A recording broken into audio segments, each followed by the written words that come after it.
Bismillahirrahmanirrahim. Alhamdulillahi rabbil alamin. Salatu wassalamu ala Rasulillah ma ba'd. Allahumma nas'aluka ilman nafi'an wa rizqan tayyiban wa amalan mutaqabbalan.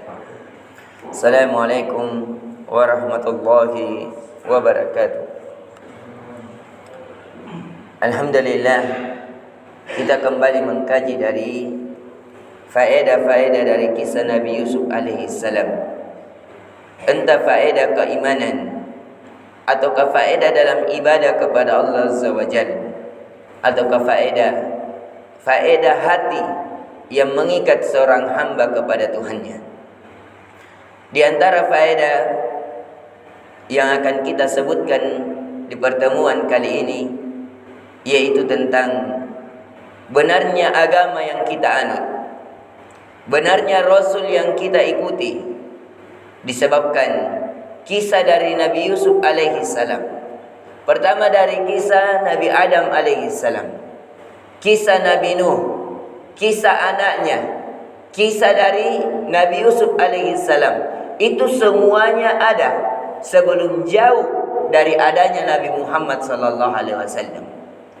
Yang dimana Nabi Muhammad sallallahu alaihi wasallam menceritakan kisah-kisah tersebut dengan sebaik-baik penceritaan, yang dimana Al-Quran itu mengabarkan tentang kabar-kabar itu semuanya.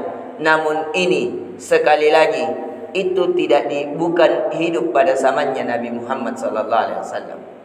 Yang menjadikan bahwasanya ini Al-Quran itu bukan dongeng-dongeng, tapi sesuatu yang hak, sesuatu yang benar, bahwasanya ucapan Nabi Muhammad bukan ucapan biasa, akan tetapi dia wahyu yang diwahyukan oleh Allah Azza wa Jalla. Disebabkan kenapa? Siapa yang mampu menceritakan secara detail dari kisah Nabi Yusuf? Adakah yang bisa menceritakannya?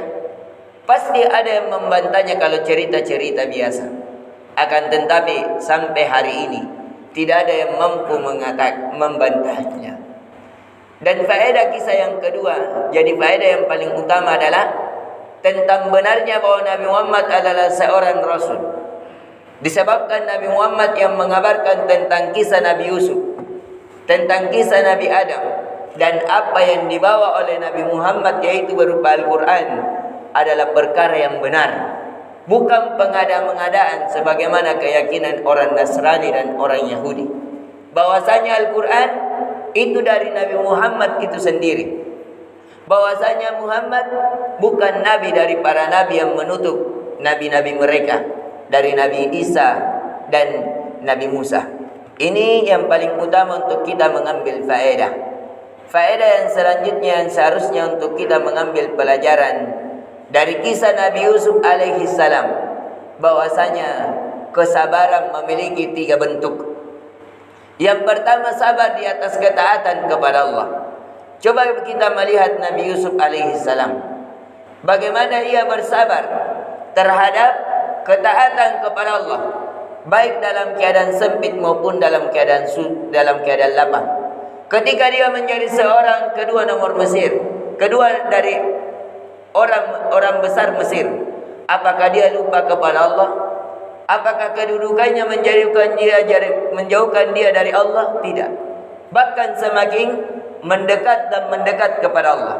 Coba lihat ketika dia sulit, dimasukkan ke dalam sumur, ingin dibunuh oleh saudaranya, dimasukkan ke dalam penjara. Apakah ketika dia sulit dia mengatakan Allah membenci saya, Allah menakdirkan sesuatu yang buruk kepada saya tidak mau mendekat lagi kepada Allah? Tidak.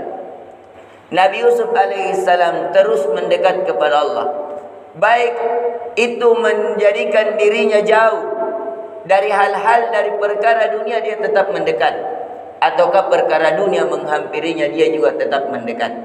Artinya ketaatan harusnya kita bangun, baik dalam keadaan susah maupun dalam keadaan sempit, baik dalam keadaan susah maupun dalam keadaan tidak susah, dalam keadaan lapang maupun dalam keadaan sempit. Karena banyak manusia beribadah kepada Allah dalam keadaan sempit saja, nanti ada butuh baru mendekat kepada Allah. Tapi ketika dunia menghampirinya, dia dibingungkan, terhadap harta dan jabatannya sehingga dia lupa kepada Allah. Yang kedua, bahwasanya Nabi Yusuf alaihissalam sabar terhadap takdir yang Allah takdirkan. Apakah dia mau dibunuh, diturunkan ke dalam sumur, difitnah dengan wanita, dipenjara, dia tidak pernah membenci oleh Allah terhadap takdir yang Allah takdirkan. Dan yang ketiga, Nabi Yusuf alaihissalam itu bersabar terhadap hawa nafsunya. Berarti Nabi Yusuf alaihissalam itu bersabar untuk tidak bermaksiat kepada Allah. Dan ini kebanyakan manusia yang lalai di hari ini. Coba kita melihat di hari ini, bagaimana handphone merusak anak-anak kita. Dari melihat sesuatu yang tidak bisa dilihat, mendengar sesuatu yang tidak bisa mendengar.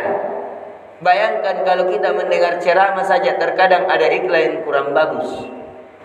Bagaimana anak-anak kita bisa ketika ada perkara yang nampak di depannya, dari pandangannya dia berpaling. Ketika ada yang mendengar yang berupa maksiat kepada Allah, dia menutup telinganya. Ketika ada sesuatu yang harus dijalani dan itu maksiat, dia menahan perjalanannya. Sudahkah anak-anak kita di hari ini seperti demikian? Tidak ingin melihat hal-hal yang diharamkan oleh Allah, tidak ingin mendengar dari hal-hal yang diharamkan oleh Allah, tidak ingin mendekat dari hal-hal yang diharamkan oleh Allah. Sebagaimana Nabi Yusuf, dia tidak ingin mendekat dengan persinahan, bahkan dia lebih memilih di penjara daripada menerima ajakan wanita-wanita pezina. Ini diantara keimanan yang utama yang paling harus kita bangun untuk anak-anak kita dan diri kita kepada Allah Azza wa Jalla. Dan itu adalah sebaik-baik bekal, karena itu adalah bekal ketakwaan.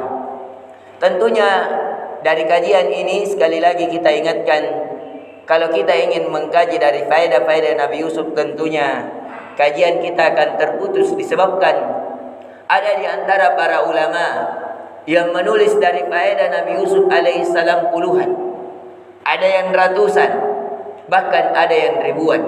Seperti karyanya Ibnu Qayyim al-Jauzi, itu lebih dari 1000. Dia mengambil faedah dari kisah Nabi Yusuf. Adapun dari guru, salah seorang mufti yang ada di kota Mekah dan Madinah, yaitu Syekh Utsaimin rahimallahu taala. Dia memiliki guru namanya Syekh Abdurrahman bin Nasir As-Sa'di. Dia memiliki buku puluhan untuk mengkaji dari kisah-kisah, faedah-faedah kisah Nabi Yusuf.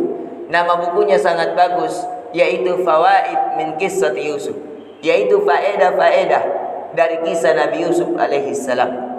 Dan itu yang kita kaji. Jadi inti yang paling utama untuk pertemuan kali ini, dan pertemuan ini akan kita selesaikan di hari ini. Jadi di pertemuan selanjutnya kita akan masuk di kisah yang lain.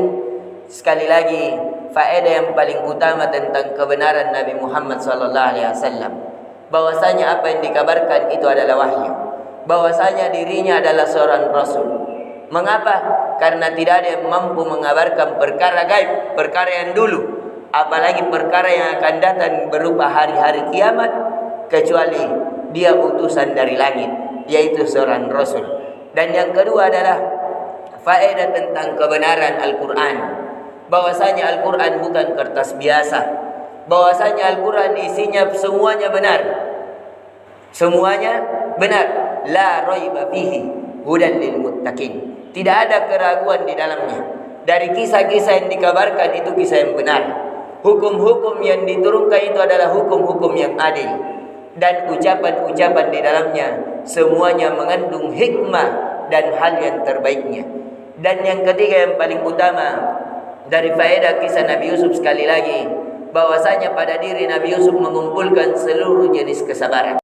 Sabar di atas ketaatan kepada Allah, sabar untuk tidak bermaksiat kepada Allah, dan sabar terhadap takdir yang Allah takdirkan.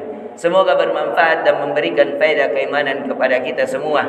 Dan semoga amal ibadah yang kita lakukan ini menjadi sebab memasukkan kita ke dalam surga firdausnya, dan menjauhkan kita dari azab dan hisab di hari kiamat, dan menjadikan kita semuanya termasuk orang-orang yang diberikan naungan yang tidak ada naungan kecuali naungan Allah Azza wa Jalla ketika kita berdiri di padang mahsyar, yang dekatnya matahari 1 mil. Dan semoga di pertemuan kali ini juga menjadikan duduk-duduknya kita di masjid Allah Azza wa Jal menjadi sebab penggugur dosa-dosa dan kesalahan kita, dan menjadi sebab Allah memberikan jiwa kita menjadi jiwa yang paling tenang, sehingga kita ingin terus bersabar di atas ketaatan kepada Allah, bersabar untuk tidak bermaksiat kepadanya, dan bersabar terhadap takdir yang ia taliklah. Innahu waliyyu dzalika wal qadiru alaih. Subhanakallahumma bihamdik, asyhadu an la ilaha illa anta, astaghfiruka wa atubu ilaik. Assalamualaikum warahmatullahi wabarakatuh.